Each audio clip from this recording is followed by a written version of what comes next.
আসসালামু আলাইকুম, কেমন আছেন সবাই? আজ আপনাদের সাথে শেয়ার করব এই বছরের ভাইরাল শীতকালে ফুলকপি রান্নার রেসিপি।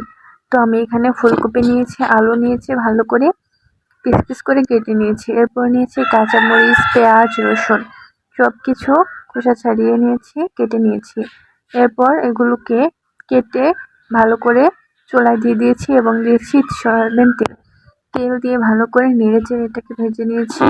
তারপর দিলাম পানি, এরপর দিলাম ধনিয়ার গুঁড়া, হলুদের গুঁড়া, মরিচের গুঁড়া, সব কিছু দিয়ে একটু লবণ দিয়ে দিয়েছি, পরিমাণ মতো লবণ দিয়ে নাড়াচাড়া করে মিশিয়ে নিচ্ছি। কিছুক্ষণ পর পানিটা একটু শুকিয়ে এলে তারপরে এখানে দিয়ে দিতে হবে মাছ। আমি এখানে সরপুঁটি মাছ নিয়েছি, আপনারা যে কোনো মাছ দিয়ে রান্না করতে পারবেন। তো মাছগুলো দিয়ে ভালো করে নেড়ে চেড়ে মিশিয়ে ঢেকে দিলাম। কিছুক্ষণ পর ঢাকনা খুলে মাছগুলো উল্টে দিতে হবে, যাতে এই পাশে ওই পাশে দুই পাশেই মশলাগুলো ভালোভাবে লাগে।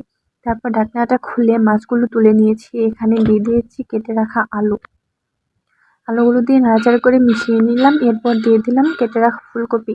সবগুলো ফুলকপি দিয়ে মশলাগুলোর সাথে ভালো করে নেড়ে চেড়ে মিশিয়ে নিলাম। মিশিয়ে নেওয়ার পর ভালো করে ঢেকে দিতে হবে। ঢাকনাটা খুলে আবার একটু নেড়ে চেড়ে নেব।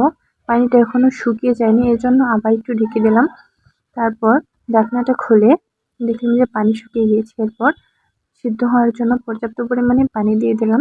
পানিটা দিয়ে এখানে দিলাম মাছগুলো একে একে দিয়ে দিলাম, আবার একটু পানি দিলাম। তারপর ঢাকনা দিয়ে ঢেকে দিলাম।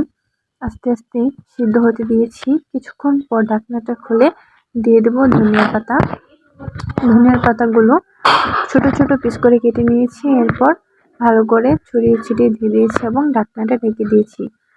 10 মিনিট পর তরকারিটি কিন্তু একদম রেডি হয়ে গিয়েছে। দেখে বুঝতে পারছেন কি সুন্দর গ্রান বের হয়েছে।